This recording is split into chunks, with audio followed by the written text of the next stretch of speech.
think there is a certain intimacy that the human voice provides, and I think there is a certain need for human beings to be intimate with the human voice, even more so than someone's body or mind. Which is also an intimacy that you seek. But I Hmm. think people seek the intimacy of the voice too, because it is a direct route to someone's thoughts, someone's ability to craft language, someone's ability to convey emotion.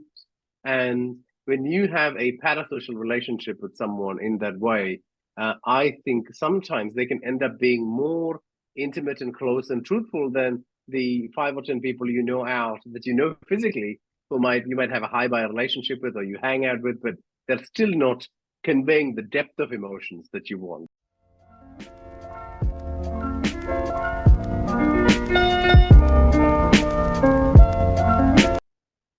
Hey Nikesh, welcome to the All Walks of Life podcast. It's a pleasure to have you on. Yeah, great to be here. Thank you. So, Nikesh, just for the viewers, a little bit about yourself, perhaps who don't really know what you're really doing. I mean, I don't know, maybe they're living under a rock or something, perhaps. But could you give a little bit of a brief about what it is that you do? Because I find it really fascinating. Look, there's plenty of people who don't know about me. I'm a small fish in a big ocean of creative content. So I'm Nikesh. I run a podcast called Indian Noir. Indian Noir features crime and horror stories set in India. So they are the equivalent of listening to enhanced audiobooks, complete with soundtrack and sound effects. Um, so I was a fiction writer for nearly 2 decades, mostly in the print format, and in due course of that journey, I found that the opportunities to publish in print was dying down, particularly because of social media and the kind of dominance of the visual medium. So I had stopped writing for a while, and then for fun, I started doing poetry readings on Twitter, and some of them really took off and became viral hits. And coming out of that, I got a lot of opportunities to be do the narration for poetry videos, be part of audio dramas. I was even a villain in a Doctor Who audio drama. So I got lots of opportunities like that from that, and I thought to myself, look, it looks like I have some narration skills. Why don't I like dust up my old fiction manuscripts and try and do them for the audio side of things, and also perhaps enjoy the process by learning about new things like how to properly do theatrical or narration rendering, how to do audio mixing, how to package this all to create a theater in the mind or a cinematic experience in the headphones for people who might consume my stories. So, I started Indian Noir, and over 2 or 3 years, the podcast really took off. It became a cultural phenomenon in India in a lot of ways. It's been covered by every single publication in India, I think, and it is India's most critically acclaimed podcast. Um, but it is still a niche podcast. A lot of people switch on Indian Noir and they switch it up very quickly because they're too scared. Which Right. arguably for a podcast or any creative product is not a very good selling That's point. true. But but it attracts a niche audience that likes to sit through the experience. So you Yeah. have the people who are really scared at one end, but then you have the vast amounts of listeners who listen to it just before they go to bed because they find Hmm. it very relaxing, Oh, wow. particularly listening to horror. A lot of horror consumption actually happens at night because I think people also want that effect to really be immersive, Hmm. and I think the darkness of the night offers that experience to them. What else can I say about the podcast? I think it was in its heyday. It was a global hit on all the charts. But then it became a Spotify exclusive for an year, and just recently I've come out of that exclusivity, so it's back on the kind of the journey to travel up the charts again. I'm always iterating and making changes. So the podcast now, I think in the future will have more of a video focus. And by that, what I mean is I'm very interested as an artist generally in finding new ways to tell stories. Now, to get my stories to Bollywood or like these streaming studios. There's the opportunity, but it takes a lot of time and For sure. and expense and making that happen. Uh, but then I'm more interested in being the jugaad artist who tries to find ways to incorporate new tech into my storytelling. So I'm very much a new media storyteller. So right now my focus is trying to do video versions of the stories with the help of AI enabled illustrations. So there is a particular style of illustration that really works with my storytelling, and AI is able to generate it for me. In fact, human beings are not able to generate it for me as well as AI is able to do it for you. And I Oh, have wow. tried this. I've tried working with artists, and they're just not able to do it for me. So I will be producing my first story in that format, and it'll be released on Halloween. I'm currently working on it at the moment. So very much looking forward to it. So the podcast is evolving. So from someone who used to like print stuff in little magazines to someone using video supported by AI illustrations, and in the future perhaps even animated versions of it. I'm on this kind of growth trajectory. Indian Noir is, I think, best encapsulates this whole process of me evolving as an artist and trying to tell stories that are not told really well in India or don't have the opportunity to be showcased in too many venues, platforms. And by that, I'm specifically talking about horror in particular. Like, there isn't a vast body of horror literature. There is in the regional languages, so that's a separate thing. I'm purely talking about Indian writing in English. So I'm trying to contribute to that body of work and make it larger. And that involves like bringing in a lot of international styles and themes and mythos. For example, Lovecraftian stories are a good example. So I've written a lot of Lovecraftian stories. So just trying to do all of that. So Indian Noir is not just a podcast; it's all of this. It's a podcast. It's the enhanced audiobook service. It's an artistic experimentation platform for storytelling, and it's constantly evolving. Which I is know it's a which. very long answer to your one word question, but I just want people to have a great understanding of where things are at, how things got here, etc. And Oh, before we continue our conversation. this is fascinating stuff because I don't know if I can call my show a podcast after I listen to yours because of how much effort you sort of put in, and sort of reminds me of basically do you know of Joe Rogan and Dan Yeah, Carlin, of course. Yeah, yeah, so whenever Joe basically had Dan Carlin on his show, he used to say the same particular thing because Dan Carlin used to come out with like one history episode for like so he used to come out like maybe a couple of episodes a year or 1 in 6 months, and he used to put like umpteen amounts of efforts into that particular episode. So Joe used to always tell him that it's almost like an audiobook, so you're pretty much working for an audiobook. It's all the effort that it takes.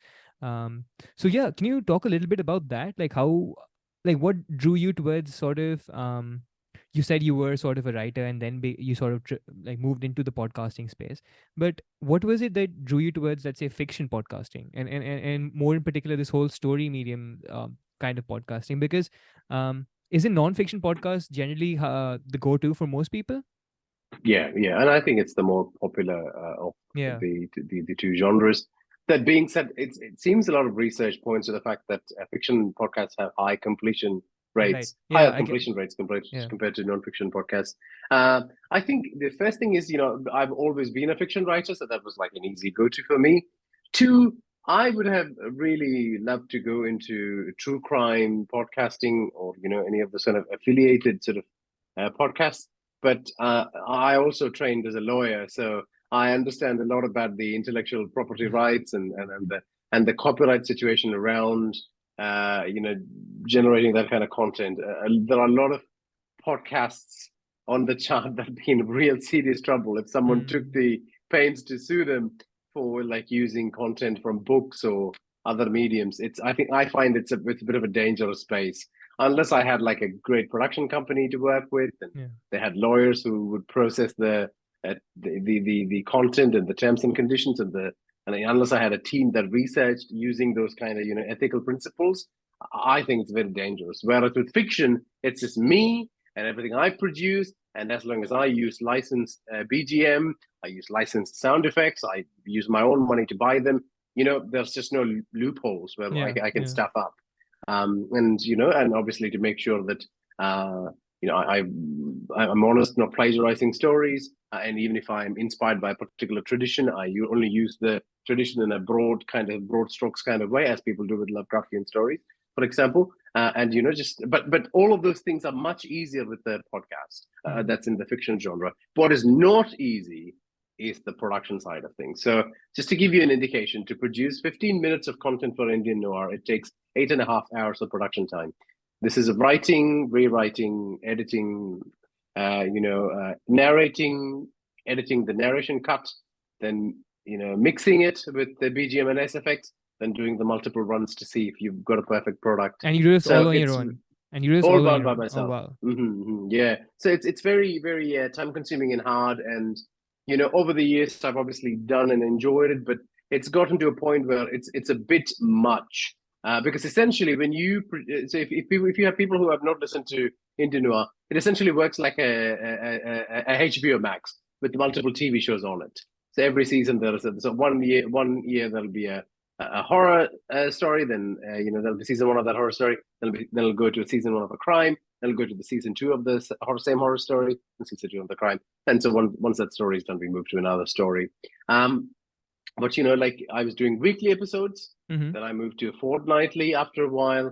But what's come out of the success of the podcast is that I've started getting, the opportunities to broaden my creative career. So that means that I'm drawn on multiple things like book projects or TV projects. So now it's becoming harder to kind of do the weekly production schedule. And also, I just wanted to change the format a bit as well, and that's how I'm moving into video. And the intention is that these kind of long form stories that were being produced will now be created as audiobooks and put on audiobook streaming services where people can purchase it.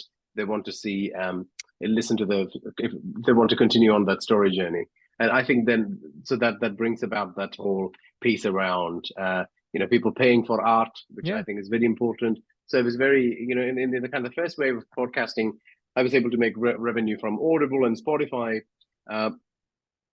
We've come to a bit of an impasse with the podcasting situation in India, where ads have not been switched on. So essentially, you're producing content for free and giving it away. Now, when you do a fiction podcast, if I was going to do that, it's essentially like giving away a free copy of a printed novella that's 50,000 words long, and also giving the audiobook away for free. What would have essentially made me 400, 500 rupees at the minimum is just being given away for free, for nothing. Even if there was some kind of revenue coming out of ads, which might not be much, it still warrants that kind of production schedule. So I've kind of now moved away to maybe the Dan Carlin type, situation where I won't do it regularly, but I'll try to do once a month, twice a month, or maybe once every 2 months. But to make sure that I kind of broaden the horizons as well, because I really feel I'm very excited about. I've always been excited about what illustrations can add to the feel of a story, particularly the way I mix and cut stories, for sure. Especially if you can achieve the artistic style that I want to achieve with it. But because illustrating by with the help of a human being is expensive, and even let's say you put the expenses aside, if you can't achieve the goal, no matter how much money you put into that, then that's just defeated that whole process. So now I feel like this kind of AI art-enabled storytelling will also fill me with that same kind of enthusiasm I had when I started on the podcast. I almost have I've been there and done that. Now I can do it on almost like a machine every week. But I'm looking to kind of expand the horizons on the storytelling medium. Yeah. But the equal amount is just like what you said. It still is a lot more effort than producing something that's non-fiction that just puts in a couple of slides, because you have to really think about the writing the story is the most complex bit, and then once you've written the story, then you bring the art and you generate it. I don't know if you've engaged with AI art creation much, but you need to learn how to prompt the AI tools to create the art for you. That takes a long time, and you want to get the best art to match up with the story. that's a long, lengthy process as well. So it'll take a month or two to produce a story, and then it's about mixing the story with those images rightly, thinking about what sound effects works, where you don't need anything, what kind of background music is distracting, what's appropriate for it, all those sort of things. So it's still more complex Yeah, than putting in a nonfiction, like a nonfiction podcast, which is just which for would sure. be Exactly. videos on stills and that sort of thing. Yeah.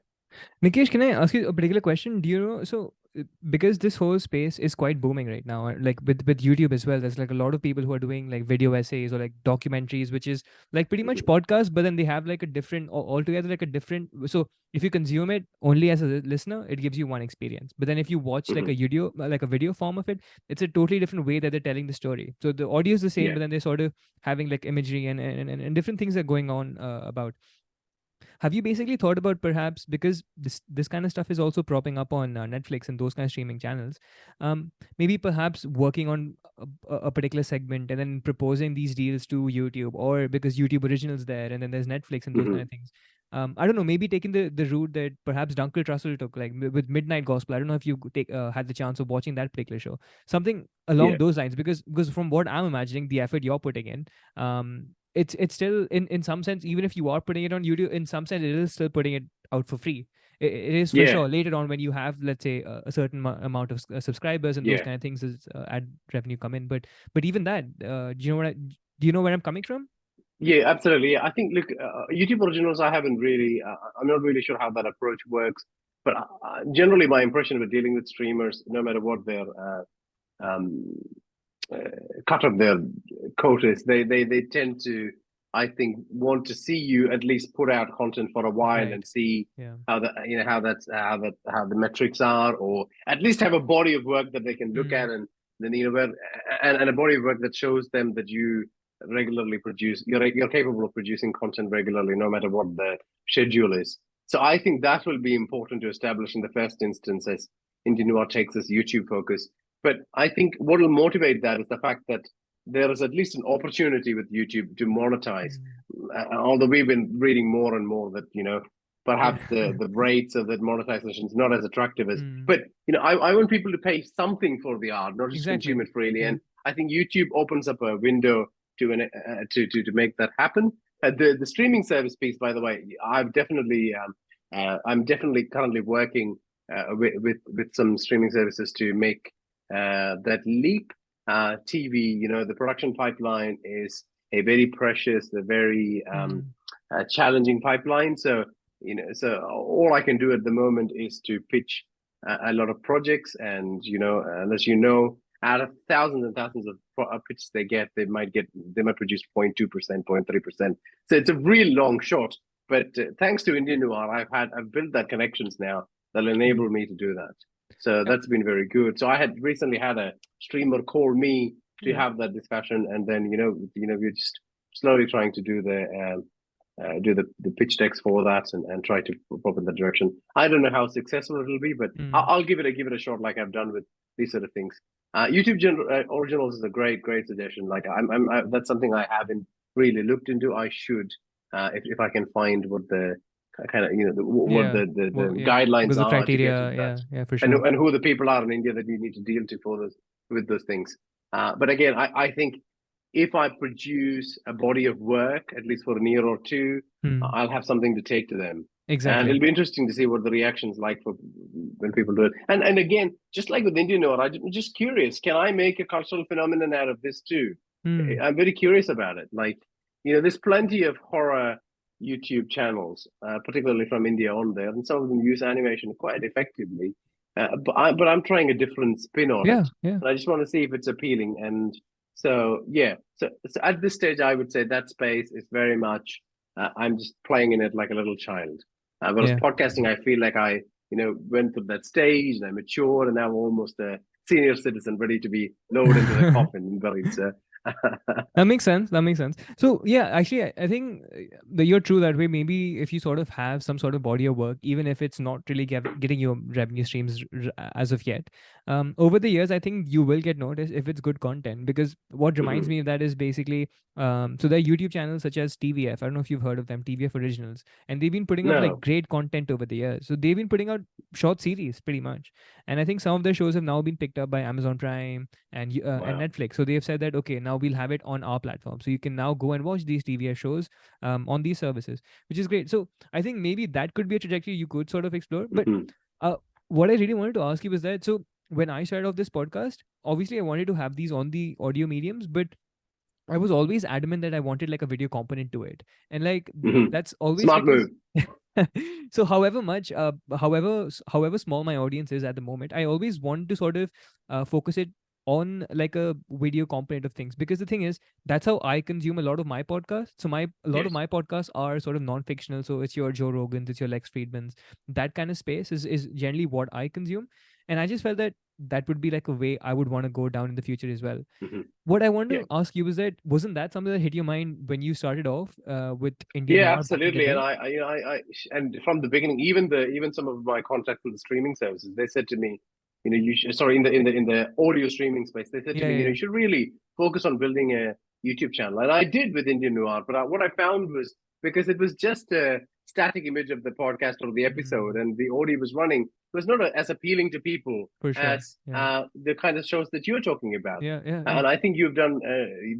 I would not recommend, uh, at least podcasts are starting now, that they go down this path without a video component. for I sure. think video is Especially, always going to especially in trump India, audio, especially in India. The thing is, because especially in in India, India. I was listening to your conversation. I'm forgetting the name of the gentleman on IVM podcast, basically, where Hmm. Vikram was it or something of that sort. So he Hmm. was. So you guys were talking about this whole aspect, because in the US and in the UK, I think you can, because the market is in that area, that you can basically, even if you only have a video, sorry, an audio component to your podcast. So it's a podcast in originally, you can still Hmm. survive, because if you have sort of services like Patreon or those kind of things, there are people who Mm. are really supportive and people are doing well for themselves.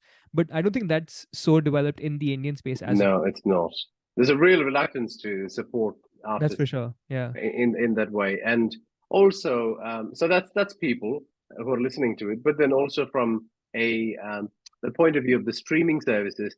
I've always wondered, like, they pay the they pay musicians for the number of plays Mm. on their songs. Like, why aren't they paying podcasters at the same way? Particularly when they're drawing in an audience and making them listen for so long. And podcasts are a way to attract people into their apps. And so it's not like it doesn't lack value. Yeah. You Yeah. can see from the investments they're making that they do value it. But yet, when it comes to paying our podcasters, it was not really valued. So I was on an exclusive Spotify deal for a year. They paid really well. They're a Mm. wonderful, wonderful streaming service to deal with. Their team in India is fantastic, wonderful, and they've really set the standard for the industry in For doing that. sure. Yeah. So I'd like to see everyone do that. And let's say that even if they're not going to do the exclusivity thing, at least to start moving towards a model where they can pay podcasters For just like sure. they pay musicians, Yeah. even if it's not the same rate, something that they feel is justified Mm. in terms of a payment, something, anything. We're at that stage where we need to stop saying that podcasting is nascent in India. It's not. Yeah. We've such a variety of podcasts, different genres. They're all well produced. Big studios are in the game. Mm-hmm. Um, so I think that really needs to change. But given that that's just, I don't know in which direction it's heading. If you are a podcaster, it makes sense for you to be on YouTube, where you have a chance of monetization, particularly being in India and having an Indian audience.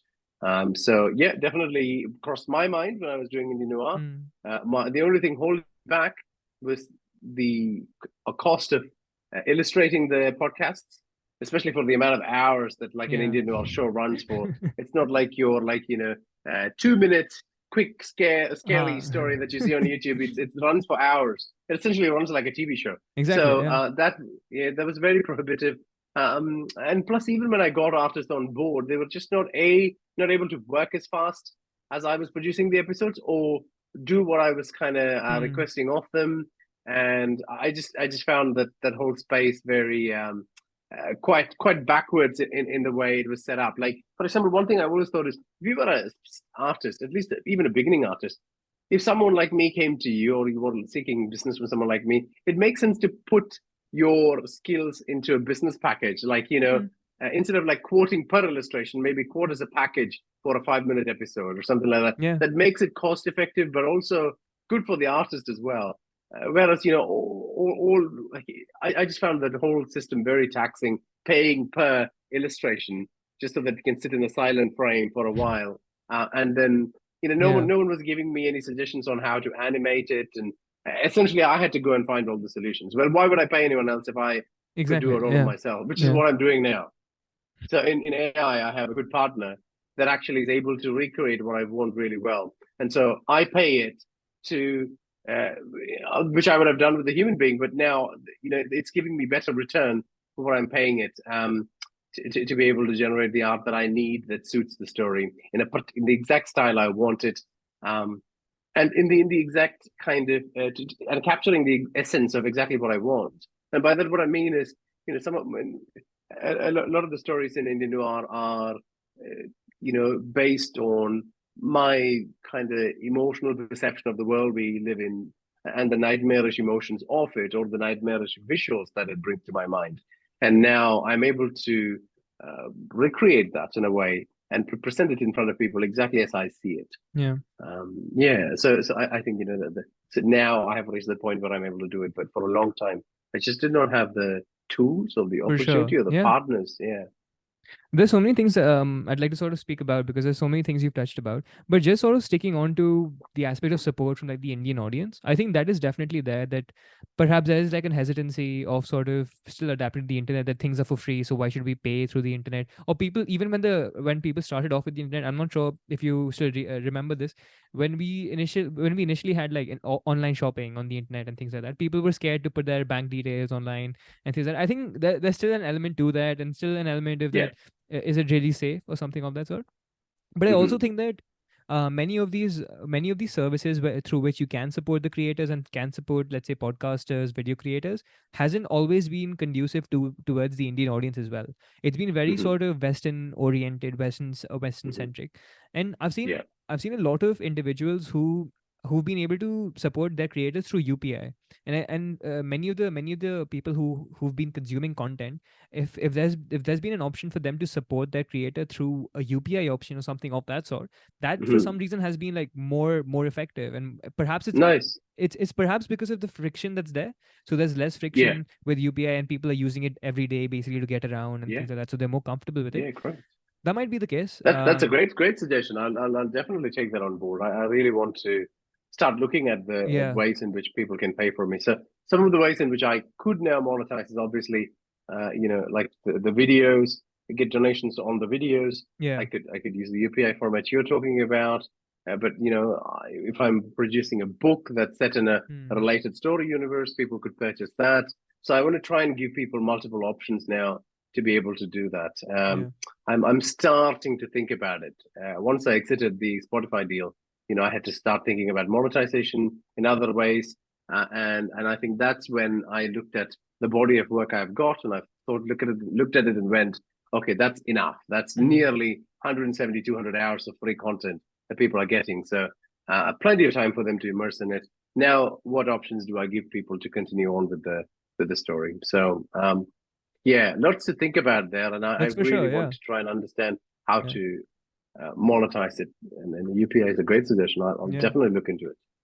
Yeah, I think there are many platforms that have come up nowadays. I think there's one called InstaMojo that I've been sort of working Hmm. on.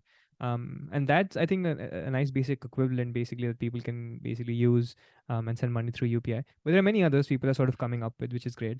I sort of wanted to talk a little bit about the whole sphere of podcasting in general. So we were referencing my conversation with Karima just before we started off, Karima Surana. It Hmm. was a great conversation when I had with her when she was on. And something I took away from that conversation was that when she sort of pitches her podcast to sort of individuals, to people who are sort of interested in sponsoring or something of that sort, she says that it's a very intimate medium, and that sort of stuck with me. And then I thought about it, and that's actually the case, because it's virtually it's basically in your ears. Like if you're walking, Hmm. if you're working out, if you're doing anything or any, you're basically talking into their ears or into their brains. And yeah, can you speak a little bit about that, just the audio medium in general? Because all the other mediums require you to sort of put a lot of emphasis on that thing. So if you're watching a video, Hmm. a movie, what have you, but with Yeah. with the podcast, you can do whatever else. Yeah, I think two things come to my mind. I think there is a certain intimacy that the human voice provides, and I think there is a certain need for human beings to be intimate with the human voice, even more so than someone's uh, body or mind. Which is also an intimacy that you seek. But I Hmm. think people seek the intimacy of the voice too, because it is a direct route to someone's thoughts, someone's ability to craft language, someone's ability to convey emotion. And when you have a parasocial relationship with someone in that way, I think sometimes they can end up being more intimate and close and truthful than the 5 or 10 people you know out that you know physically, who might you might have a high by relationship with or you hang out with, but they're still not conveying the depth of emotions that you want. They are having the relationship with a real person. Yeah. Uh, and one of the things with Indian Noir as well, it's a hard R-rated podcast that talks about a lot of controversial things. A lot of people come and confess a lot of very intimate things or talk about things that might be taboo to generally talk about in society. Which one of my philosophies in life is I hate censorship and moralizing. I hate Hmm. kind of homophobia, racism, any of those things that restrict people's individual freedoms. I just feel like so it builds that kind of comfort with you. The audience builds that comfort with you, and they feel like they can come and have a chat with you about it. So I have all these kind of crazy conversations with people, Yeah. and people feel sometimes more comfortable confessing things to me than even their own partner. Because they feel like it's a safe space. That was a big intention with Indian Noir, to create a I safe space for Yeah. very complicated, difficult conversations, particularly in Indian society. I think that's one for sure. Like it's a safe space, but I think it's also that it's almost a one-way thing. So, for example, they may know a lot about yourself. So, for example, if you're a non-fiction podcaster and you've been having conversations and you've been letting out a lot of your opinions and things of that sort, and there's been another person who's a big fan of yours or whatever and watches a lot of your content, then now he basically knows a lot about your life and you have no clue about his life. Mm-hmm. But he thinks Yeah, that that's he's right. you're basically his best mate or something because he That's always right. hangs out with you. He turns you on whenever he's going for a run or something of that sort. So that might be the case because he's listened to so much of you and perhaps he likes you, that's why he's listening to you. And Yeah, maybe that's why when he interacts with you, listens to you, he takes your value a little higher than perhaps people close to him or people he interacts with that's right. otherwise. Yeah, the whole arena of parasocial relationships is Yeah, yeah. is incredible. I mean, you would have seen the meme of someone having dinner and then talking to like a poster with two people talking, and it's like my relationship with podcasters. Like, Yeah, yeah. it's true though. Like, I've built, and especially in these days, and particularly once you get to my age, it becomes very hard to have build friendships in real life because everyone's busy, everyone's working, Mm. paying off loans or whatever. You never age, Ishan, never age. It's it's a but it's open. The podcast has opened up the opportunity of so many honest friendships and conversations like that. But going back to your point about the intimacy of the audio medium as well, um, I think some genres also really uh, um, Aggravate that. So gain a lot of yeah. gain a lot of potency from the audio medium. Horror being a Mm. great example because it's all you visualizing things in your mind, which is something now I'll have to be very careful about when I do the video and the Oh picture, right. Yeah, the yeah. illustrated version. Is that I have to try not to ruin that effect, so that and make sure that what it does is not spell out things exactly as it is, but be a representation of what I'm talking about and be drenched in my persona and my emotions and my kind of philosophical bend. Yeah. So it becomes an additional thing that the audience takes away about me and then are able to build their own kind of mental picture. And, thereby they're enhancing the effect that it has. But then there's for the people who don't want to do that, I've obviously left the option to just listen Yeah. to it on audio on the podcast. So I'm Oh yeah, catering to all these different kinds of audiences. I hadn't thought about that, because now that you're experimenting with the video format and trying to make things visual, there's been a large population of your audience who simply listen to it, and perhaps they're going to get like a new experience. Maybe some might get disheartened because their image of your particular main characters or how the story panned out might be totally different, because how the Harry Yeah, Potter fans had it when the movies came out and that's whatever. right. But I'm guessing that's just going to open the door to so many other people who would be basically who haven't heard the podcast perhaps, but they'll come Mhm. through perhaps through the video mediums or something Yeah, of that sort. yeah, Yeah. that's right. Yeah, yeah, absolutely. Something else that does come to my mind when it comes to the intimacy part is that um I've had a bunch of conversations with like radio personalities as well, like radio jockeys, and they have a similar thing. So they basically say that yeah, they basically they come live at a particular time every single day, and it's that same sort of friendship that people sort of develop. Can you what do you think, like how powerful do you think the tool of like podcasting is, because we're using so many of our time, so much time in our days that would be spent doing nothing else, perhaps just Hmm. doing the dishes or traveling to work, where you have probably listening to music, which is great, but now you could be listening to lectures, you could be listening to a story, you could be listening to a book. So how powerful a medium is that, like we're using elements of a day where perhaps it would be not productive by Hmm. adding something in that, adding some craft, adding some art, adding some Yeah, knowledge. yeah. I think podcasting is very powerful for all those reasons that you've just mentioned. It's really, really enhancing the value of that dead time Mm, by filling people's minds with knowledge and information and entertainment, and also, kind of helping them deal with the loneliness of their situation. And I yeah. think this is something that we don't talk about enough in society, about the impacts of loneliness, no matter what age group you are in, and the power that art has in helping you navigate that. And I think podcasting is one of those areas Yeah. that's really supporting someone's mental health, or someone's journey towards improvement, or someone's journey towards gaining more knowledge on a particular topic, or merely just exercising that very powerful experience of letting your imagination wander Mm, and take control of a narrative.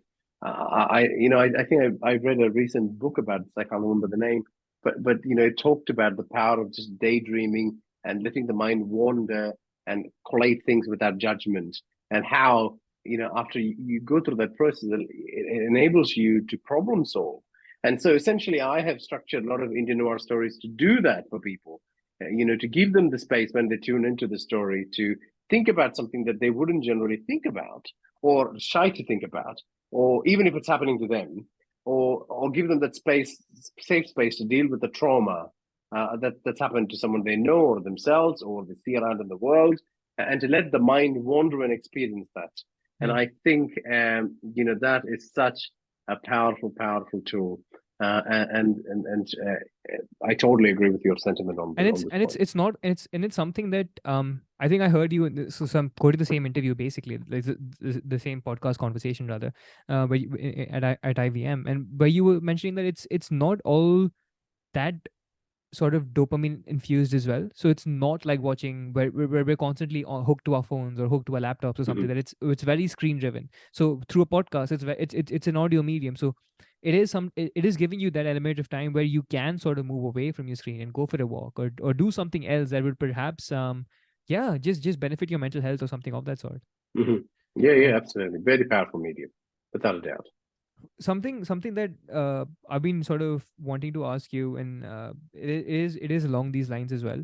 So when you come up with these stories for your podcast, is it through inspiration that you get from books, or is it things that happen in society? You did mention that you are sort of very you are very much for free speech, and don't really like censorship in many ways. So what are the topics that that fascinate you and you want to be telling those stories? Like where does that Yeah, come from? yeah, yeah. I think from a macro level, the two genres that I deal with, crime and horror, Mm, are excellent tools to investigate things that are happening around you. I think crime is a great tool to observe what's happening in society and what happens to a human being placed in that construct. Whereas horror is a bit more outward looking from within the person who's experiencing society or personal trauma or whatever it is.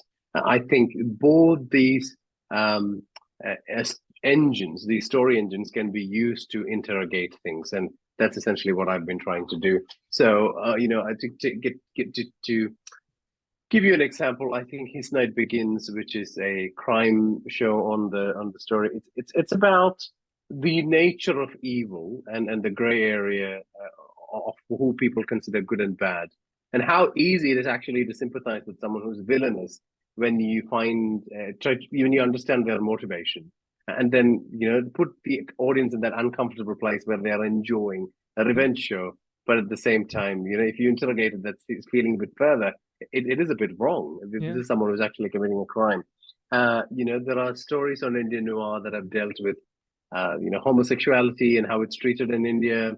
The stories that have dealt with domestic abuse, drug abuse, and very, I did a trilogy of stories that were set during the COVID lockdowns. One about the period when the lockdowns initially happened, and post that.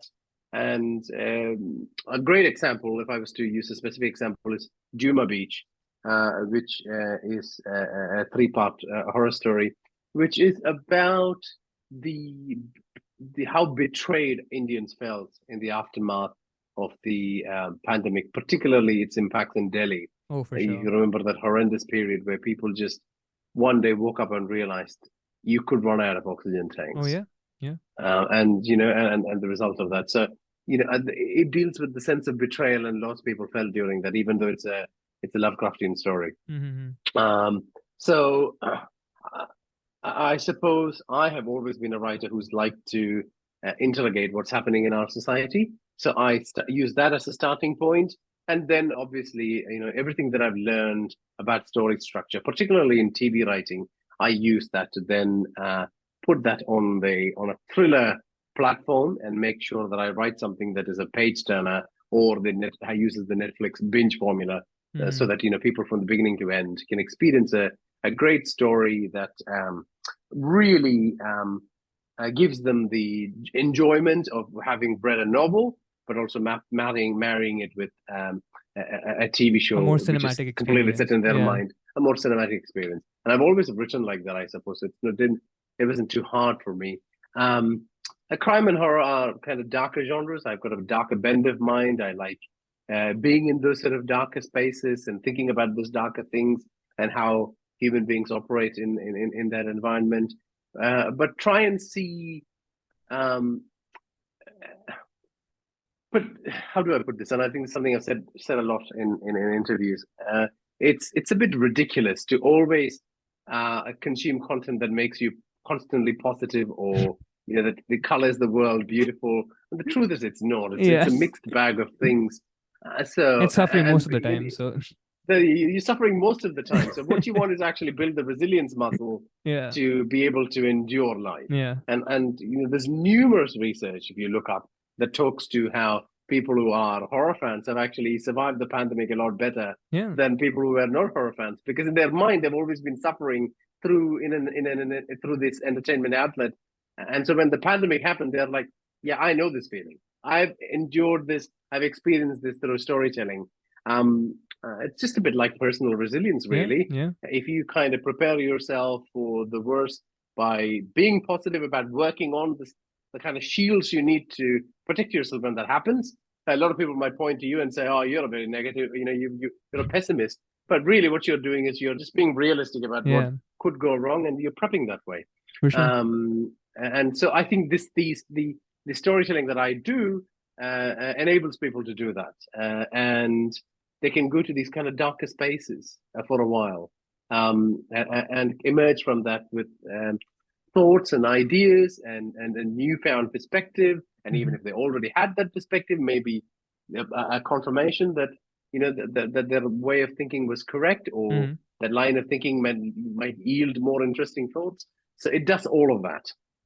That's great. I don't think it's so much about like content being joyous or content being like in terms of horror. I think the stories that do stick, or the stories that are that really go deep with individuals are the ones that do Hmm. talk about the human condition.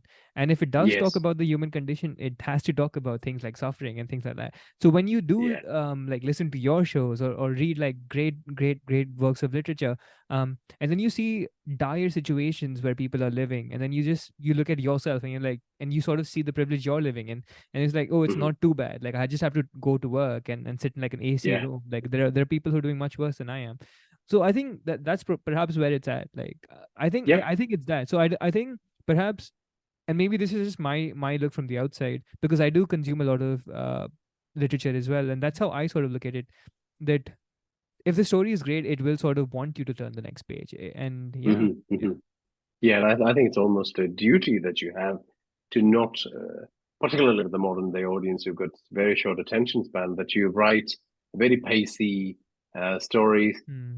that can achieve all these complex things, but extremely fast. So, Yeah. that's kind of my goal as an artist, to grow to that space. And I don't know if you saw that movie. What's it called? It was Ford versus Ferrari, and I think I haven't. Christian No. Bale's character talks to his son. I think they're sitting out on the track during dusk, and he says to his son, out there is the perfect lap. It's there. And people say it's not there, but really it is. And I think that's what all artists are striving for. Hmm. That kind of perfect For sure. lap where you are able to marry your personal experiences, your story, your creativity, the story structure, all of that, and then just write this excellent, pacey story. That's the thrill I get. And I've been able to kind of continuously do that through Indian Noir and really sharpen my skill set. Um, and I'm writing long form and short form Hmm. works at the moment, and I try to imbue that thriller DNA into both of them. Yeah. And now with the video formats, the stories will become a lot shorter than they used to be before in Indian Noir, but that makes it even worse. It's actually more difficult to write shorter stories, as you For would sure. know. And I know you've interviewed a lot of poets and short story writers before, and they would have said this to you as Hmm. well, that it is so difficult to condense information and create impact versus having the room to do it.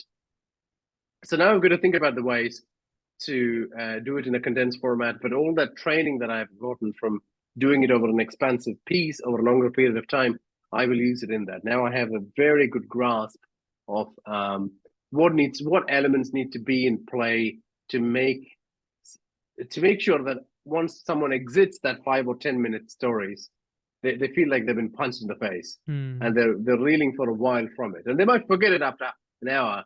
But you are living in a time where getting that reaction out of an audience is just gold.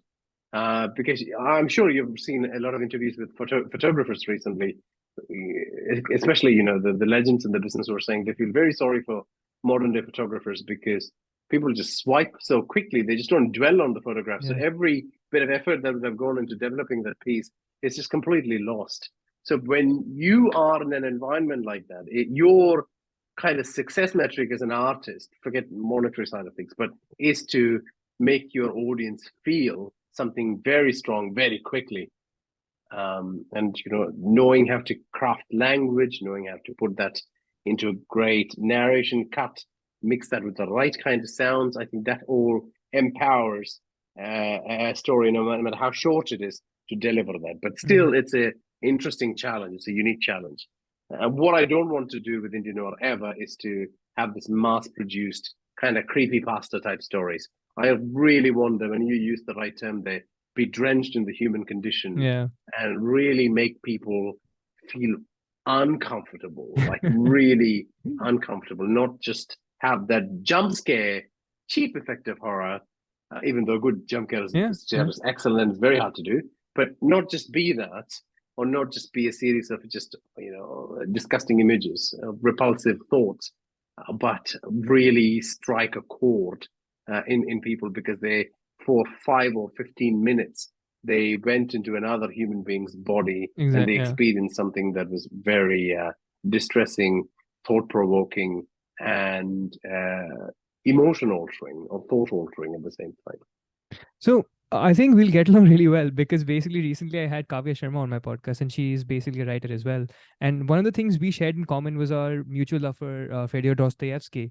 And we were talking about how Yeah. much we love Crime and Punishment. And we were simply talking Hmm. about that. And I just keep going back to that book so many times because I just feel that I resonate with Raskolnikov in so many ways. It's like, yes, he's committed a murder, but if you read that novel, you almost understand. You're almost, yeah, you're living in Raskolnikov's shoes. Like you're going through however he went through, the thought processes he's had. So Yeah. yeah, I think yeah, you have it correct, but it is, yeah, it is about that. I do perhaps disagree slightly because I've heard you speak about this aspect that our attention spans have gotten shorter, and perhaps there's Yeah. a certain way media has been is portrayed, is sort of being consumed nowadays. I do agree with that to a certain extent, that yes, that has been the case, like our Hmm. attention span has sort of shortened. But I do think that if there is content that is truly like great, and it's really immersive, and it's long form, or however long the length is, I do think there's a market for that. I do think Yeah. that if your content is great, and if it can pull people in, if it's a 3 long hour podcast, like people are willing to watch, if it's great content or something of that sort, Yeah. wouldn't you I, agree I with that? agree with you.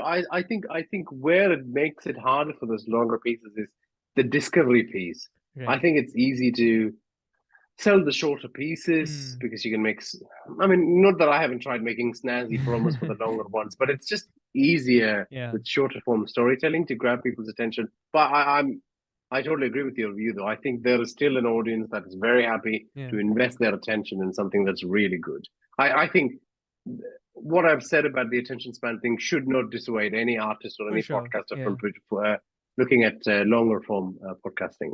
I'm just a little bit more, you know, You're looking at it through bullish the on the market video terms. Yeah. format Yeah. side Yeah. of things and supplementing it with the video thing Yeah. as well. But also, like kudos on finishing all those, Dostoevsky novels. I've never successfully managed to finish one, although I learned them quite intensely when I did my bachelor's in English Yeah. literature, I think so you'll enjoy. bachelor's I in think world you'll enjoy. literature, I should say. I think you should definitely give him a read because the kind of Yeah, content you yeah, produce, like, yeah. I think and we did study a lot of Russian literature when I was doing the course. What fascinated me most about Russian literature is how it refuses to follow the formula. It can be so off kilter and just not um, just not cat to what is expected of the yeah, genre. yeah. And so I think there is a lot to be learned from that, Oh, that's and the way they interrogate, I think, philosophy and history and the condition of human beings, particularly because of the unique yeah. history of Russia. I think Yeah, it's I can see fascinating. why I it's just massive appeal. I love Russian writers. Like I love Tolstoy. I love Yeah, Dostoevsky. I love those and guys. Russian myths So, and legends are oh, incredible. for And sure. as you Yeah. know from recent years, Slavic myths and Russian myths Hmm. are being usurped by a lot of Western writers to produce fantasy series. Yeah. And like I just love the mythic Yeah. landscape of those parts of the earth. It's interesting you touch upon the structure because so recently I was having this conversation with Kavya Sharma, and this was something we got into as well. And I basically sort of reciprocated this element that I heard of by some time back when I was reading War and Peace. So when Tolstoy wrote War and Peace, he was asked basically by his very Anglican sort of readers and journalists and those kind of things that they were just asking, what is this? Is this a historical fiction? Is it a work of history? Is it a work of literature? Or what have you? Like, we can't really categorize it. And then Tolstoy basically said that this way of looking at literature, or this way of looking at books, is very Anglican. It's a very Anglican school of thought that, okay, this is a work of literature, this is a work of philosophy, this is a work of whatever. He says that Mhm. in the Russian in Russian culture, that isn't really the case. You can have elements of history, but then you can have your own characters with it. So you can have a Napoleon, but you Mhm. can make your own characters dance along with him. So he says that when they were asked, "Acha, so how will you sort of phrase it?" He said it's Tolstoy in prose. And that's what Mhm. Dostoevsky said as well, that all my works, be it like 600 pages long, are poems. So Mhm. maybe they're just Yeah, maybe they're just making fun, but I think there is something to that, that yeah. maybe we shouldn't always be so confined by the mediums, because and let ourselves be free. Yeah. I think in horror in particular, I think the horror adjacent genre of weird fiction is a great example of what you're talking about. Something I have written a few weird pieces, but I think something I'll explore more and more, Yeah. particularly as I read more in that space. So Valancourt Books, which is perhaps the best book publisher at the moment for horror. They are translating a lot of international horror writers into English. And when you read those stories, you get the same feeling that you're talking about now, Yeah. Ishan, as to how you cannot really categorize what it is, but it's still horrifying. So I think this genre trap is a dangerous thing Yeah. after a while. I think initially it's great because you have to train in the conventions of genre to understand and know what it's all about, and then obviously train for a long time to know how to break the conventions Hmm. and to tell different stories in it. But then I think then comes a point where you're also kind of so comfortable with doing that Yeah. that these left of field kind of literary traditions will really come and shake you and enable you to expand your skills as a storyteller. So very important to interact with international literary traditions, I believe, and to read a lot of That's for literature in sure. Yeah. translation. Yeah, that makes sense because so you mentioned that I have spoken to quite a few poets, and something I always take away from those conversations is that so many of the great poets, they basically say that it's so they say that you should be able to master a form, so be it like iambic pentameter, be it quartets, or any of these forms that are there. But then when you get skilled enough, you'll be able to play around with it. So you Mhm. wouldn't then stick to a four. You can then you'll know the intricacies of the structure, then of how to sort of make it more creative or make it work in some sense. So perhaps Mhm. it's that. So if you get proficient in a particular form, you can sort of then expand out into much broader and more sort of, I don't Yeah. know. Yeah.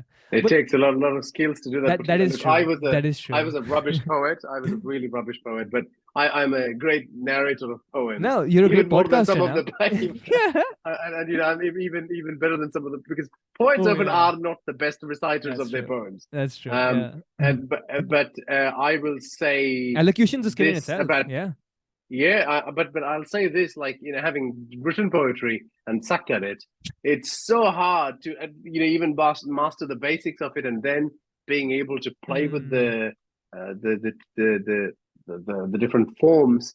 I mean, it's very hard, but therein lies the joy of the art Exactly. form as well, I So suppose. I'm working on an anthology right now. I'm just sort of putting it out there as well because it sort of give me more motivation to continue writing it and things like that. Very But good. so something I sort of there's a quote basically by this writer. He writes on the internet primarily on Substack nowadays in America. So his name's Curtis Yarvin, and he's been writing for a long time since Blogspot and all those kind of things. And he writes poetry as well. Majorly it's political commentary, but he does put his poetry now and then. So he says that to write good poetry, you have to risk being cringe. And I think that's so true, basically, because Mhm. yeah, sometimes you just look back at your poems and like, What is this that I've written?" Yeah. And Oh, yeah, yeah. It's disgusting after many years. Like, there's still my poems floating out around the internet, which I'd love to burn. But, I wrote them when I was 16, 17. And I think if you do, I really agree with that sentiment. If you don't take risks and put it out there, you'll never take next steps yeah, and go forward because just the mere fact that it's published gives you the motivation to continue doing it. And I think the cringe thing, I think is true of all forms of writing. So I yeah, think it's important to write it and make sure it's the best that you can do at that point of time in your life exactly, with your skill set. Put it out there, see what the reception's like, or just put it out there repeatedly. But I think just go on that learning journey as you're doing hmm, it. I think people who don't really do well in arts are the people who are absolutely convinced from the very beginning that they are geniuses and they're doing something really miraculous. I think if you don't have that kind of a closeted mindset, then I think doing that stuff and attracting a bit of cringe, yeah, yeah, that's fine. That's part of the journey. yeah. What's the worst that can happen? Yeah, you Yeah, should continue definitely putting together your collection and putting it out there.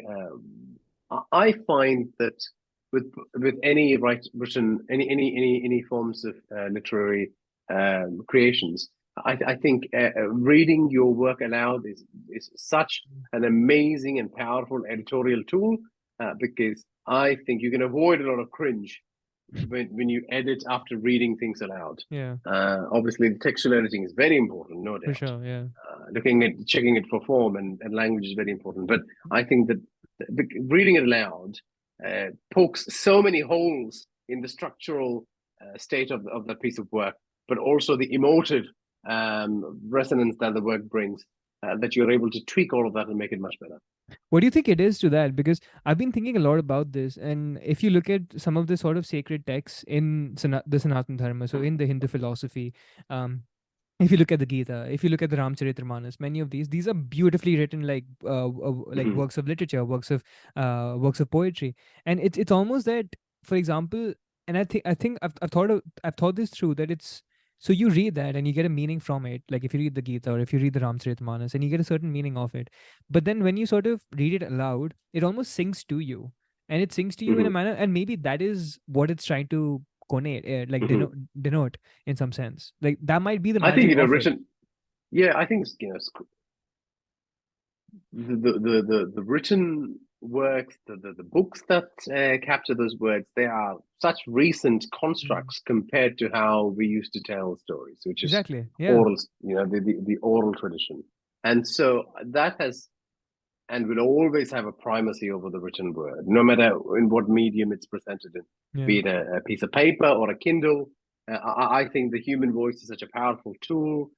It really enriches the written word, gives it a different scale and life and scope, and hits you where it really needs to hit you. Particularly a well narrated piece of work that captures the emotions of what's being conveyed in those words, sinks into your soul in a different Exactly. way Yeah. to just reading and admiring the textual beauty of something or even imagining it.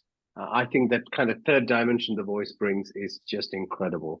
And I totally agree with some of his sentiments, Mm-hmm. particularly around Hindu texts, how enriching it is to For sure. hear the mantras and stotras and the verses, um, and to um, no matter what medium it's used in, Yeah. Yeah. even if it's the audio that appears in a movie, or even if it's things that you hear in a temple, or Yeah. even if it's emerges in a discussion, I think it's much more powerful. That's how I look at it, basically. And now you can maybe in the future, maybe 1,000 years from now, 2,000 years from now, people might look at the Shakespearean tragedies in the same way. Who knows? I'm Hmm. just saying, it's about, if you can sort of reach that, like, I don't know, that level of brilliance in a particular art form, then yeah, those, maybe people will have that kind of respect for your work. Hmm. And that's something I Absolutely. wanted to ask you as well, because in that sense, it becomes somewhat larger than life. It's much bigger than you, and it sort of lives on, s- if it's a great work of art, for so many more years than Hmm. simply your small lifespan, isn't Yeah, it? yeah, absolutely. I'm really hoping that one of the things I can do, and I'm not speaking from an egotistical point of view. I'm removing myself from it, but I'm hoping some of those stories that are produced in a lot of the international traditions, which would not have been done in Indian literature, I hope they can, because it's done through the medium of audio, can live on a lot longer and live in my voice, and someone in a centuries from now can perhaps listen to it and try to understand the place where I came from when I was trying to tell that story. Um, I think rather than seeing it as a text, having that added effect of Mm. it being an audio will help people build that parasocial relationship with Oh me. yeah, Only yeah. that by that time, Like through the I would generations. not be through generations. I would not be around at that point of time. But Yeah. it's crazy when you think about it. It's Exactly. crazy when you Yeah. watch Tolkien now on YouTube and you watch Rings of Power on a Friday. Yeah. Like it really blows my mind. I'm like, that man over there, that this is all birthed in that man's Yeah. mind, Exactly. and yet that has so much impact on us. Obviously, for the power of the visual medium, Hmm. this is amazing. But audio can have that same impact. Exactly. Yeah. Yeah. So, um, you're a writer as well. Could you speak a little bit about your writing process and how it was in the past when you were sort of writing in print and Mhm. things like that, and how it sort of evolved for the audio medium and something of that sort? Yeah, yeah, yeah. A great question. All of your questions have been wonderful, by the way, Ishan. But this is something I like to particularly talk about because I think there is a lot of lessons for younger writers to learn from this. I think when you start off, it's incredibly difficult to understand what story structure is. You have to read and read and read and read, and not just works of fiction, but also non-fiction books that talk about the structure of storytelling over decades to be able to finally nail how a story moves. It took me nearly 20 years. And I would have easily spent, I would say, at least $3,000 worth of $3,000 on books just to try and understand this. And one day, just finally, it's just like riding a bike. Only it takes a lot longer with storytelling to understand. Once you got it, you had the template, and that's essentially the template that they use for Netflix and all the Amazon Prime shows. But even if someone put it in a blog post now and spelled it out to you, you're just not going to be able to deliver the story knowing the formula. Then it's a matter of doing it repeatedly, again and again and again and again, till it becomes like a second nature. And I think the analogy I have used once in an interview, and a lot of people found this very amusing, is that once you get to the stage where you really understand story structure, writing a story, no matter how vast its length is no problem. So essentially, the way I described it in the interview was that it's like getting on a surfboard, going out of the ocean, and the wave brings you back, and you just get on the same surfboard, and you go back in and you come back out. It's as easy as that, because you understand how you move from one act to the other, be it 3-act or 5-act structure.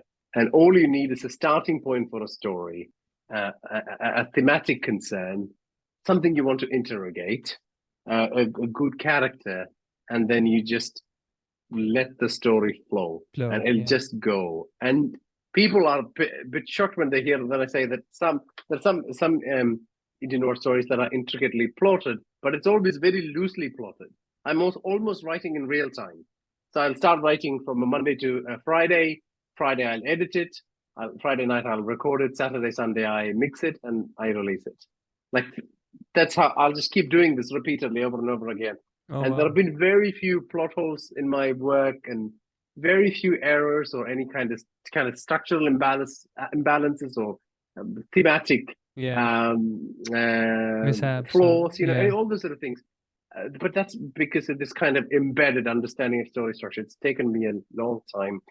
So in the beginning, it'll seem very daunting, but all you need to do is keep reading in the genres that you enjoy reading in, and then read the non-fiction books that discuss the story structure. And often, and obviously, script writing and screenwriting is the best tool to do it, because people now think very cinematically. People love cinema more than they love the printed word. So you're better off, instead of looking at those kind of stuffy fictional models for novels, actually looking at the screenwriting structure and just use that. But again, I reiterate, when you see it initially, you will think, that's it. Yeah, okay, if I put this on page 1, page 3, but you'll find that it's a Pulitzer Prize. Organic. It's never organic. But once that's like kind of immersed in your soul, the process becomes very easy. You can just keep going back to it again and again. That's how I do a crime, and I do a horror, I could do a romance, I could do whatever, because I have a basic understanding of the structure. It's not to say that I'm at the peak of knowledge here. I'm still climbing the Mount Everest of it, but I've gotten to a point where you can share your experiences, experiences and climb and tell people below me that there are more effective and efficient ways of climbing, or that it's hard for a reason. I think that's where I'm sitting at now. So I think the next step for me is like I have a good understanding at the micro level, and I have a good understanding at the micro level, but I really want to go deeper into the micro level understanding of how a story works on a paragraph level and a chapter level. It's great at the moment, but I'm chasing that next perfect stage. Yeah, there will come a time when I will write a first draft that I don't need to fix. I mean, it'll get to a point, if you repeatedly do it every day. It's that whole 10,000 hours thing, right? Yeah. If you repeatedly do something, you will get to that stage where you're almost like Neo in Matrix. Yeah. It's exactly like Neo and Matrix. That is exactly how it is. I think that's a great image, which I'm sure they've stolen from some Hindu epic and myth, where, That's Adi like Shankara's philosophy, basically. Advaita that's Vedanta. right, essentially.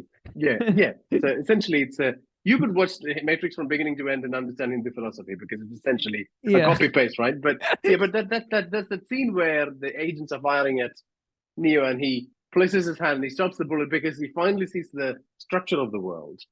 That's exactly what storytelling is. Like, you look at something and you totally read what the beats of something happening are, and it's no longer a problem for you. You know exactly how to get from A to B. And it's over the years with practice and age and reading and experience and good teachers, you just get very good at it. And eventually you become Neo. There you go.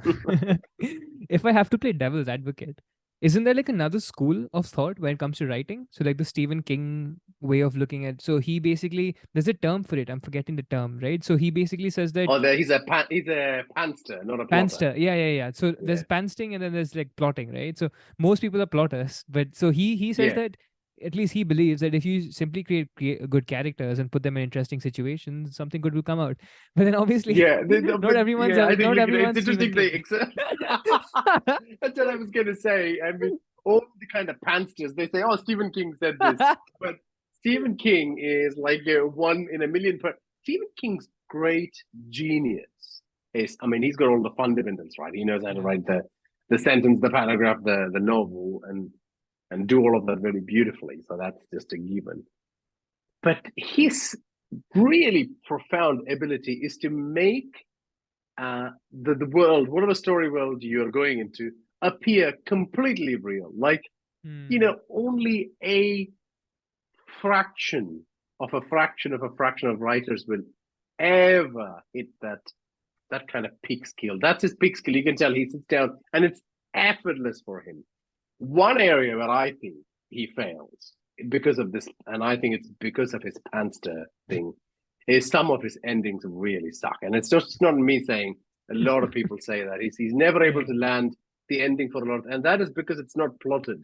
I Hmm. wish he plotted stories for that reason, but then Stephen King wouldn't be Stephen King, I suppose, because Yeah. you wouldn't be kind of channeling these very Stephen Kingish journeys into Exactly. Yeah. the world. And you often find that some of the stories that didn't really work in text really works on the visual medium because Hmm. it's finally plotted. I think Doctor Sleep is a great example. I tried to read that novel and I gave up. I only did like I really wanted to enjoy it because I loved The Shining and I really wanted to find out what happens in the sequel. Whereas I loved the movie, which a lot of people didn't. But I think a big thing with the movie was it plotted that story so beautifully. I just love that movie so much. It's a great example of what can happen to a Stephen King story when it's really plotted well. But that being said, there are plenty of Stephen King stories that, even though he's claiming it, he did it in a pansterish way. It looks perfectly plotted. His Right. panterishness is so good Right. that Yeah. it's almost perfectly plotted. Especially his earlier short stories are all incredible. Hmm. Yeah, but I personally wouldn't For recommend sure. anyone to For be a sure. pantser. Yeah. Yeah. I Yeah. Yeah. wouldn't. I think you should learn how to plot, and then the time will come when you are able to, you have a good understanding of the structure. And this is the thing with a lot of the writers who are saying are very good and very famous who are pansters, right? They spend a lot of years plotting, and now Yeah. what they think is panserishness is that they don't bother writing an outline because they have imbibed the Yeah. structure so well that they don't need to do it. That's that's all automatic. It's an automated process in their Hmm. brain.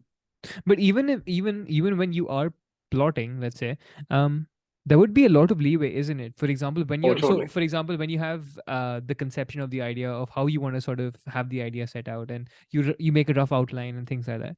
But then when you get to writing it, then you could possibly explore different possibilities, different ways that you probably Yeah, wouldn't have thought about before, right?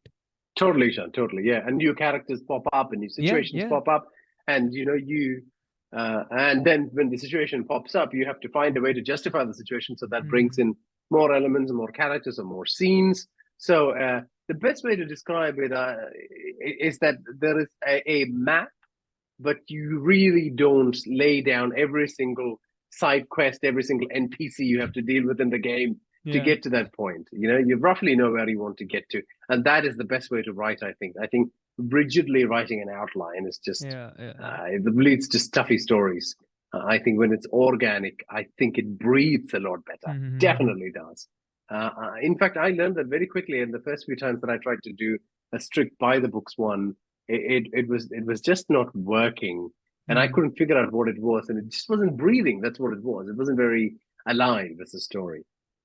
Fair enough. So we've been talking about books. Are there some? Could you talk about some of your favorite books that have influenced? I don't know, the way you write, the way you look at the world, which sort of Mhm. then sort of permeates into your podcasting as well. Are there some things that Yeah, come to your yeah. mind?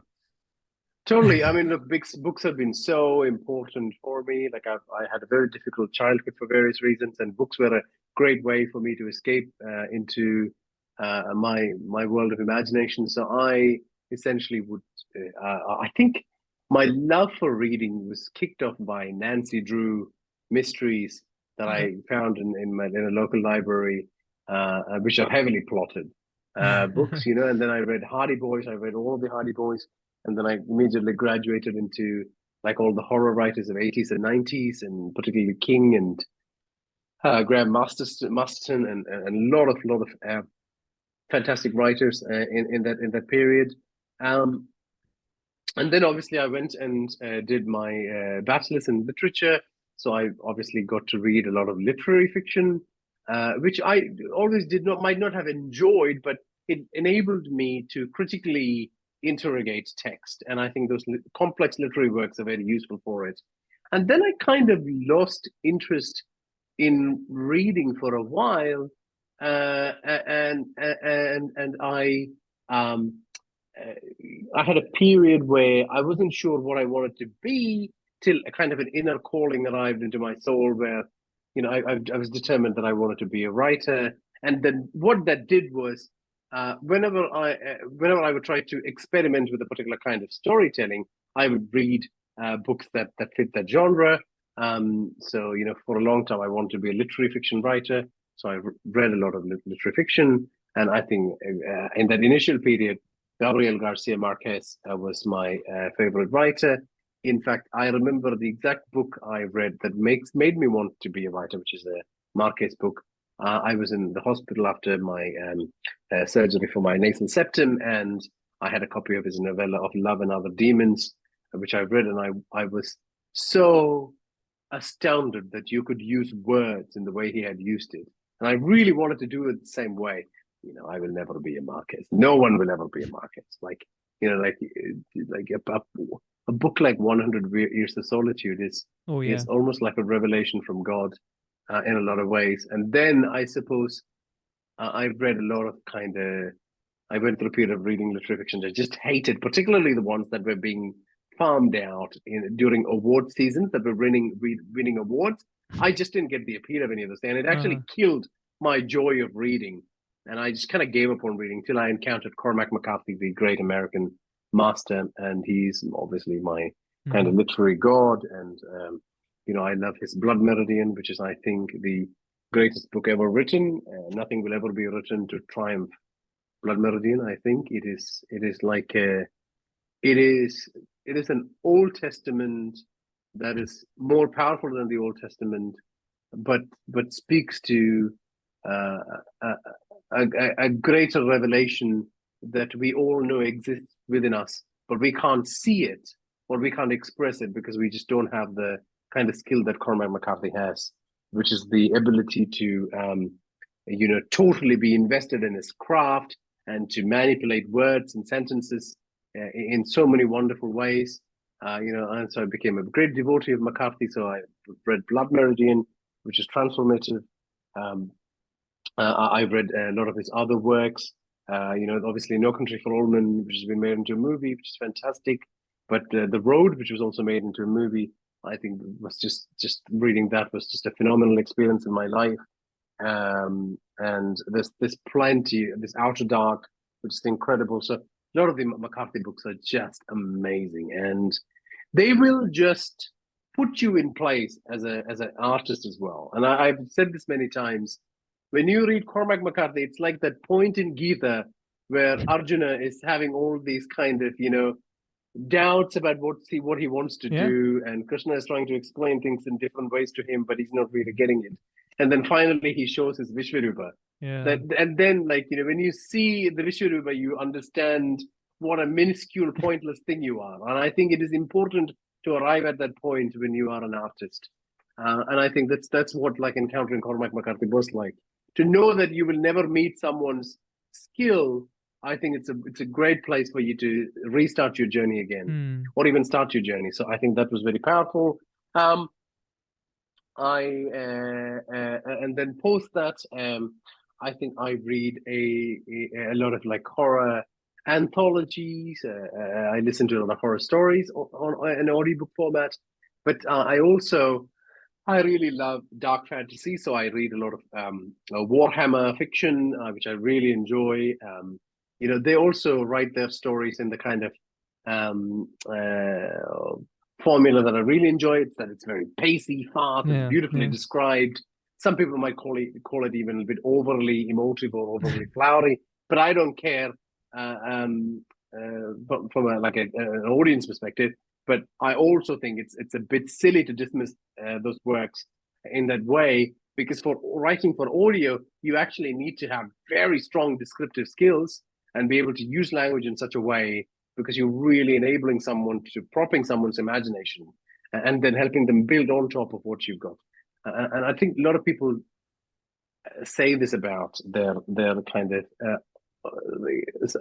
your average audio story, that they just don't get it. It's just too hard for the creator. It's too hard for the consumer to kind of bring into themselves to have an emotional experience.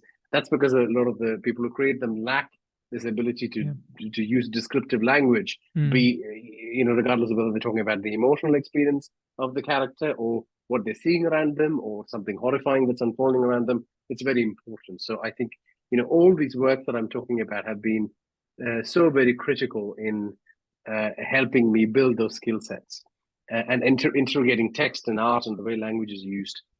So yeah, Those are some great suggestions. I'll definitely add them to my Goodreads. yeah, That's like one social media application I use probably the most. I don't know. yeah, Do you yeah, use yeah. Goodreads? Have you heard of it? I had some very negative experience with Really? Goodreads when I initially started off. So initially, there was a period where I was self-publishing a book. So what I would do is I would put the unedited version of the book in a lot of free-to-read services like Wattpad, and there Okay. would be a note there saying, "Look, this is an unedited version. It's not been fixed for spelling or any of those things. It's just there as I'm writing it. You feel free to read this, but if you really want to support me as an artist, buy the edited version Yeah. of the text on Amazon, yeah, so Right. you can Yeah. Yeah. support it." Yeah. I had a lot of negative. There was a particularly one person was who would go and read the unedited work, and then without purchasing the copy on Amazon, they would then write a review about the unedited version, thereby then making me lose sales of it. And so Oh. and this person was on Goodreads as well. And I confronted this person on Goodreads about this practice. In fact, I went and asked a lot of other authors about this particular person. And this was their business model. They would pan these books to get editorial work out of these authors. So, when I confronted them and I complained to Goodreads about the fact that this Yeah. review is Yeah. Yeah. not Yeah. based on the printed version, they were not happy to amend it. And like and so like I stopped engaging with, but they were very pro the Yeah. audience but not very Right. supportive of the writer, and this is true of Amazon's reviews as well. Yeah. So there's nothing much you can do, but they'll have to start testing them out. This is not to say that I don't engage with Goodreads. i Hmm. always i always go to Goodreads and just have a browse through, Yeah. Yeah. Yeah. to make before I make sure I buy something. But I don't listen to the overly biased reviews. I Fair try enough. to find Yeah. balanced ones, and but and it's not even like people's personal opinion. I just want to find things like, so for example, I find a lot of books on that are marketed as horror are not really horror. They are like literary fiction with like horror tropes put in just to sell in that genre. Yeah. Yeah. I find this very deceptive. And the excuse from writers who do that is that, oh well, horror is different for different people. I get all of that, and everyone understands that are horror adjacent genres that are actually horror. But there's lots of Yeah. fluff out there, but it's just tricking the audience into buying a. I really hate that practice. So when it comes to that, I always go and check to see if it's For actually sure. horror. And it's difficult to find those excellent reviews, but some reviewers are very good and they tell you, look, this was not in a supernatural horror genre. It was not very honest about that. That's a big no for me. So I go to Goodreads to find that out. So it is actually quite a valuable tool, I must agree. Yeah, so the Yeah, sort of criticism you're pointing out, I wasn't really aware of those kind of things, but I simply use it as yeah, like a shelf for of myself to sort course, of know of what course, like to yeah, read, and yeah, yeah. yeah. So something you sort of touched about when you were sort of mentioning sort of books that inspired you, and then you sort of keep going back to, and then that you sort of really enjoyed over the years. And you've also sort of talked about McCarthy being your favorite writer, and sort of him being able to write something that's sort of talking about something that's not describable, but still being able for him to sort of put it in words so that you can perhaps have a glimpse of what it might be like. Is Yeah. is that what your total endeavor is like as an artist, as a writer, basically through the through the podcasting form or through your writing process as well? That when you are seen on write, perhaps understanding whatever it is, whatever these religions talk about, whatever these philosophies talk about, that it is, I don't know, people may call it God, people may call it, I don't know, the universe, consciousness, whatever it may be, to sort of understand that which sort of grips you and that which wants you to sort of understand and appreciate art and appreciate beauty and all Yeah. those kind of things. I don't think I'm that advanced in my artistic journey to get to that stage. I think still in that stage where I am But finding. even then, when you're talking about societal issues or things that you see Yeah, in yeah, society and that grip you, yeah, and then you think there must be something that sort of drives you to sort of sit down and write, right? Like not yeah, everyone's yeah. doing it. Yeah. I think to me, I think I'll talk about the micro and the macro level. At Yeah, the micro level, it's about guiding people through a story and eliciting emotion out of them and getting a satisfaction as an artist and knowing that my skill was, was successfully able to make them do that. yeah. But at the macro level, which is what you're talking about, I think it is about um, having a platform to dissect something in society along with others in my community. Once upon a time, when I was a teenager or when a very young person, I was able to sit down on the steps of my university for hours and hours and chat to my friends. You'd start at like 11 o'clock in the morning, and we'll be there like 1 o'clock in Oh the wow.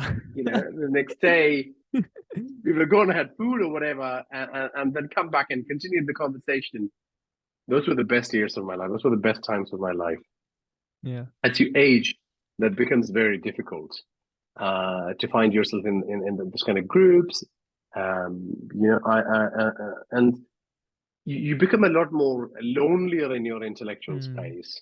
So I think these stories, this platform where I'm journeying as an artist, is an attempt to go back to those steps, sit with a few people, interrogate something, talk about something for hours and hours and hours, and stimulate the brain, because you don't get enough of that from your day-to-day work or your just existence as the roles you play in your family or as a neighbor or yeah, as a friend for people who are nearby you. I think there is a greater relationship of the mind that only unfortunately seems to exist in that period when you're very young, which is I tell people like always that really enjoy that period in your life. Like it'll never be replicated. It'll never come back again, and you will yeah. always try to chase that feeling, and you will never get it. And art might be one of those meetings that enable you to do so. At least that's what I'm trying to do, I suppose. I've had a fantastic conversation. Like I've really enjoyed my time here. Just before sort of ending this conversation, is there something that you sort of want to leave the listeners with? I don't know if they're aspiring writers, if they're aspiring artists, if they're aspiring podcasters. Some things that they can sort of keep in mind. Obviously, you sort of shared so many things in this conversation already, but I don't know. Is there some sort of parting things that you would like to sort of suggest? Yeah, yeah. What I'd recommend is that you go to indiannoir.com and listen to the podcast.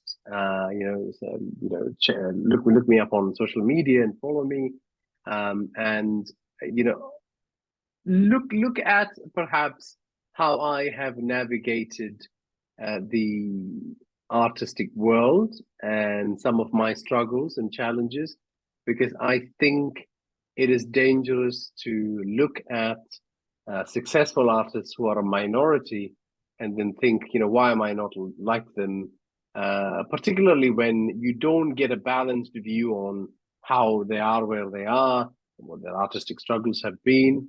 I think perhaps it makes sense to look at many artists like myself who are very open about some of the struggles in producing art to be able to maintain a realistic view of what it is like to live in that domain, have that kind of creative urge to make something that is an expression of yourself, but is also a cry out to the world to acknowledge your thoughts and feelings.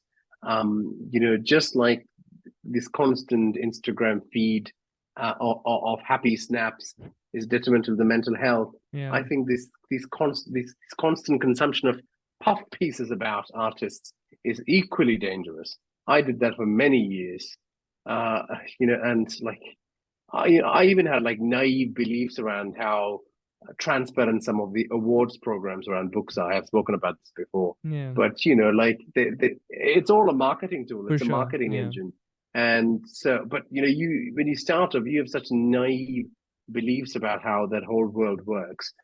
So I think use me as one of those bookmarks to study how perhaps an artist navigates this particular art world. In my case, which is audio storytelling in the horror and crime genres in India, but now kind of branching into video with AI supported illustrations. Now is perhaps a good time to come and kind of join me on the journey as well to see how Yeah. I'm going to navigate this new space. And in that sense, also to see that I could kind of easily sit on my laurels of the podcast and keep going in that direction, but Mm-hmm. I'm choosing to experiment Experiment. and Yeah. go somewhere where it's dangerous for me and different for me, and where the YouTube channel for Indian Noir is not particularly successful. It's only like 115 loyal subscribers on there, but regardless of the numbers, to see what the output is, I think will benefit in some way or form. And all great art is remix of various mediums and artistic forms and artists and their thoughts and your own DNA, and all of this helps. And that's where it is. Nikesh, this has been a thoroughly enjoyable conversation. I've really enjoyed my time here. Hope we can have this sometime again in the future. And if you're in India, I'd love to catch up as well. Yeah. Absolutely, Shana. Thank you. Thank you for your very thoughtful questions. And I saw some of your previous episodes, and they've been excellent. And you've continued the tradition with this one, and asked me a lot of questions that a lot of people haven't asked. In fact, last year I stopped taking interviews because like I was doing so many of them, and people were asking me the same Yeah. questions. Yeah. But I think people have realized that you just can't do that, and Yeah. Yeah. your questions are very well researched and thought provoking. Not just, I'm sure it will be for your audience, but not just for them. It's for me as well, and I'll be thinking about it for days. So thank you for giving me the platform, and I appreciate it so Thank much. you. I really appreciate it, man. Thanks. Thanks so much.